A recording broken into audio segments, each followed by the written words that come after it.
తెలుగు రాష్ట్రాల్లో Macherla MLA Pinnelli Ramakrishna Reddy episode hot టాపిక్గా మారింది. పిన్నెల్లిని తక్షణమే అరెస్ట్ చేయాలని తెలుగుదేశం పార్టీ నేతలు డిమాండ్ చేస్తున్నారు. అటు పిన్నెల్లి వీడియోతో పాటు అన్ని వీడియోలు విడుదల చేయాలని వైసీపీ నేతలు అంటున్నారు. హౌస్ అరెస్ట్లో ఉండాల్సిన అన్నదమ్ములు ఇద్దరు పారిపోతే ఎటువంటి చర్యలు తీసుకున్నారు? అంతకుముందు ఎన్నికల ముందు ఈ శాసనసభ్యుడు బహిరంగంగానే దాడులు చేస్తాము, చూస్తాము, తేలుస్తాము అని చెప్పి ఒకసారి కాదు 3-4 సందర్భాల్లో మాట్లాడి, నేను సాక్షి టీవీలో కూడా మాట్లాడి గెలుస్తాము, గెలిచిన తర్వాత తెలుస్తాను. మరి ఇన్ని జరుగుతున్నప్పుడు వాటిని సుమోటాగా తీసుకొని ప్రజల్ని రెచ్చగొట్టి ప్రజల మీద దాడులు చేస్తామని చెప్పి మాట్లాడుతున్న వ్యక్తిని మరి పారిపోయిన తర్వాత ఎందుకు అదుపులోకి తీసిపోయారు? అతను యథేచ్ఛగా మరి ఇంటర్వ్యూలు ఇస్తానే ఉన్నాడు కదా, ఎందుకు పసిగట్టలేకపోయారు? ఈరోజు సెంట్రల్ ఎలక్షన్ కమిషన్ స్ట్రిక్ట్గా వార్నింగ్ ఇచ్చిన తర్వాత ఈరోజు ఉరుకులు పరుగులు పెడతా ఉన్నారు. ఆ రోజు ఎన్నికల రోజు కూడా మరి అదే అతను చెప్పిన మాట ప్రకారమే దాడులు చేశారు. ఏవైతే తెలుగుదేశం పార్టీకి అనుకూలంగా గ్రామాలు ఉన్నాయో ఆ ప్రాంతాల మీద దాడులు చేసి భయభ్రాంతులను చేసే ప్రయత్నం చేశాడు.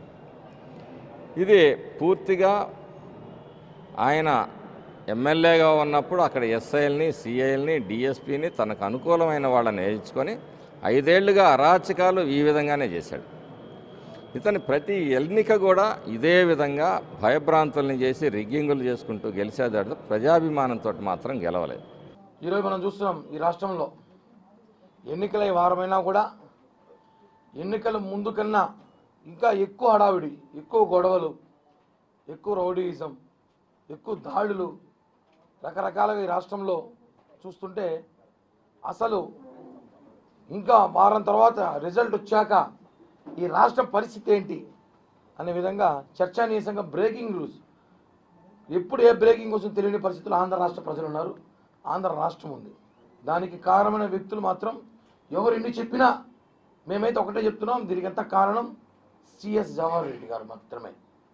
అనేకసార్లు చెప్పాం గతంలో కూడా, సిఎస్ జవహర్ రెడ్డి గారిని బదిలీ చేయండి, ఆయన ఉంటే ఎన్నికలు సజీవంగా జరగవని చెప్పాం. అదేవిధంగా జరిగింది. ఎంత ధైర్యం ఉంటే ఈరోజు రాష్ట్రంలో ఒక పోటీ చేసిన అభ్యర్థి ఈవీఎం బద్దలు కొట్టినా జరిగి వారమైంది, నిన్న బయటకు వచ్చింది. అంటే ఇలాంటివి ఇంకా రాష్ట్రంలో ఎన్ని ఉన్నాయో, ఎన్ని చోట్ల ఏమేమి జరిగాయో ఇవన్నీ కూడా బయట పెట్టాలి. ప్రజాస్వామ్యంలో చట్టసభలు దేవాలయాలతో సమానం, చట్టసభలు దేవాలయాలతో సమానం. ఇలాంటి ఈవీఎంని ఎమ్మెల్యే బుద్ధి ఉందని అడుగుతున్నావు. నువ్వు ఎలాగయ్యాను ఎన్నికయ్యావు? నువ్వు 3 పర్యాయాలు ఇలాంటి రౌడీలకి, గూండాలకి టికెట్ ఇస్తావా జగన్మోహన్ రెడ్డి గారు? మీరు మళ్ళా పరిచయం చేసేటప్పుడు మంచివాడని చెప్పి పరిచయం చేస్తాడు. ఇదేనా ఈవీఎంలు ధ్వంసం చేయడం? రెండో వీడియోలో ఎందుకు ఈవీఎంలు ధ్వంసం చేశామని చెప్పి ప్రశ్నించే మహిళని మేము మాటల్లో కూడా చెప్పలే మిత్రులారా. మీరు ఆ వీడియో కానీ జాగ్రత్తగా వింటే మహిళా లోకం తల దించుకునే విధంగా మహిళల్ని దూషించారు. 3వ వీడియో తాడిపత్రి ఎమ్మెల్యే విన్నారు కదా, టీడీపీ వచ్చినా, జనసేన వచ్చినా, వైసీపీ వచ్చినా 3 నెలల వేట మొదలు పెడతాయంట. వేట అంటే ఫ్రాక్షన్ వేటని మొదలు పెడతానంటున్నాడు. ఎంత బరి తెగించావు పెద్దారెడ్డి నువ్వు? ఏం మాట్లాడేవాళ్ళు లేరనుకుంటున్నారా? అడిగేవాళ్ళు లేరనుకుంటున్నారా? ఇష్టం వచ్చినట్టు మాట్లాడుతున్నారు. మళ్ళీ ఇంకో వీడియో, తెనాల్లో క్యూ లైన్లో వచ్చి ఓటేయ్యా అని చెప్పి ఎమ్మెల్యే అభ్యర్థిని అక్కడుండి ఓటర్ ప్రశ్నించేందుకు చెంపదెబ్బ కొడతావా? ఈరోజు 175 నియోజకవర్గాల్లో మిమ్మల్ని చెంపదెబ్బ కొట్టేదానికి ప్రజలు సిద్ధంగా ఉన్నారు. 13వ తేదీ జరిగినట్టు ఎన్నికల్లో ఆల్రెడీ కొట్టారు మిమ్మల్ని. మీకు అది ఇంకా కనపడట్లే. ఇంకా వాపు లోపలికి దాచిపెట్టుకున్నారు, వాపుని లోపలికి దాచిపెట్టుకున్నారు. ఆల్రెడీ ప్రజలు, ఆంధ్రప్రదేశ్ ప్రజలు, అధికార పార్టీ 175 అసెంబ్లీ నియోజకవర్గం నిలబడిన మీ అందరికీ చెంప చెల్లుమనే విధంగా తీర్పు ఇచ్చారు. 4వ తేదీ ఆ తీర్పు ప్రజాక్షేత్రం నుంచి బయటకు రాబోతోంది మిత్రులారా. ఇది మంచిది కాదు. అందుకనే అన్న ఆఫ్ఘనిస్తాన్లో ఏ విధంగా అలజడి జరుగుతుందో, ఆఫ్ఘనిస్తాన్ ఏ విధంగా ప్రజలకు ఇబ్బంది లేకుండా ప్రజలకు ఇబ్బంది పడుతున్నారో, ఆఫ్ఘనిస్తాన్లో ఏ విధంగా ఆర్తనాదాలు ఉన్నాయో ఆంధ్రప్రదేశ్లో అదే ఆర్తనాదాలు వినపడుతున్నాయి, అదే ఆర్తనాదాలు కనపడుతున్నాయి. అందుకనే మన ఆంధ్రప్రదేశ్లో ఉన్నామా, ఆఫ్ఘనిస్తాన్లో ఉన్నామని చెప్పి రాష్ట్ర ప్రజలు ప్రశ్నిస్తున్నారు. ఇది మంచిది కాదు. రోజు రౌడీజం, తాడిపత్రిలో రౌడీయిజం, చంద్రగిరిలో రౌడీయిజం, తెనాల్లో రౌడీయిజం, విశాఖపట్నంలో ఓటేసిన పాపానికి అంటే ఓటు హక్కు కూడా వినియోగించకూడదా? అంటే అధికార పార్టీకి వ్యతిరేకంగా ఓటేస్తే ఇళ్లలోకి దూరి కొడతారా? సమ్మెడితో దాడి చేస్తారా? అభ్యర్థులను హతమార్చే ప్రయత్నం చేస్తారా? తెలుగుదేశం చంద్రబాబు నాయుడు గారు అధికారంలో ముఖ్యమంత్రిగా ఉన్నప్పుడు అక్కడ జనబలంతో గెలిచిన వ్యక్తి రామకృష్ణారెడ్డి గారు.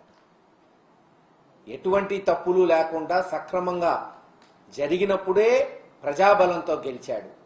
ఈరోజు ఎందుకు గెలవకుండా ఉంటాడు? ఆలోచించండి. ఈ రోజున ఒక ఈవీఎం వీడియో తీసుకొచ్చి పిన్నెల్లి రామకృష్ణారెడ్డి గారు ఎరగొట్టాడు, ఆయన తప్పు చేశాడు అని ఎత్తు చూపుతున్నారు. సరే, ఆ ఘటన పక్కన పెడదాం.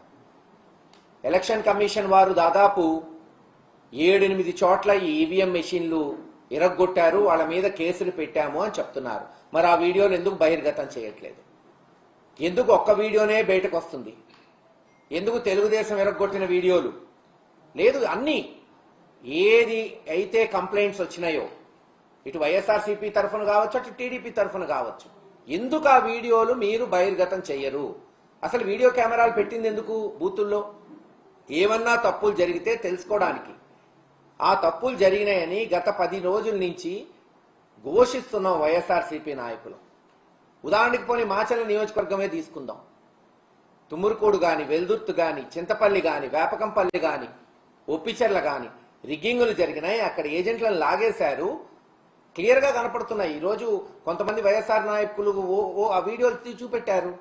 ఇదే పాలవాయి గేట్ లో మా ఏజెంట్లను బయటకు తీసుకొచ్చి కొడుతుంటే వాళ్ళని కన్సోల్ చేసింది రామకృష్ణారెడ్డి గారు. మరి అది లాగుతున్న వీడియోలు ఎందుకు చూపెట్టట్లేదు? అదే పాలవాయి గేట్ లో ఈ ఘటన ఏదైతే ఈవీఎం ఎరగొట్టిన ఘటన కన్నా ముందు ఏం జరిగింది, ముందు 2-3 గంటలు ఏం జరిగిందో ఎందుకు బహిర్గతం చేయట్లేదు? తీయండి, అన్ని వీడియోలు తీయండి. మేము చెప్పిన ఊర్లన్నీ కూడా ఒకసారి రిగ్గింగ్ జరిగిందా జరగలేదా, అందుకే కదా వీడియో కెమెరాలు పెట్టింది. మాకు ప్రూవ్ చేయండి. మేము ఈరోజు కంటెస్టింగ్ క్యాండిడేట్ గా ఒక ప్రధానమైన పార్టీకి ఆ వీడియోలు చూపెట్టి, లేదు ఇదిగో ఫ్రీ అండ్ ఫెయిర్ పోలింగ్ జరిగిందని మాకు ప్రూవ్ చేయాలి కదా, మాకు జనానికి చెప్పాలి కదా. ఆరోపణలు వచ్చినప్పుడు ఆ బాధ్యత ఎలక్షన్ కమిషన్ మీద ఉంటుంది కదా. అది కానప్పుడు ఇంక ఈ తతంగమంతా ఎందుకు, ఈ కెమెరాలు ఎందుకు, ఈ పోలీసులు ఎందుకు? రాసుకుంటే పోతుంది కదా బ్రహ్మాండంగా జరిగిందని. ఖచ్చితంగా ఎలక్షన్ కమిషన్ వారు ఆ వీడియోలు బహిర్గతం చేయాలి.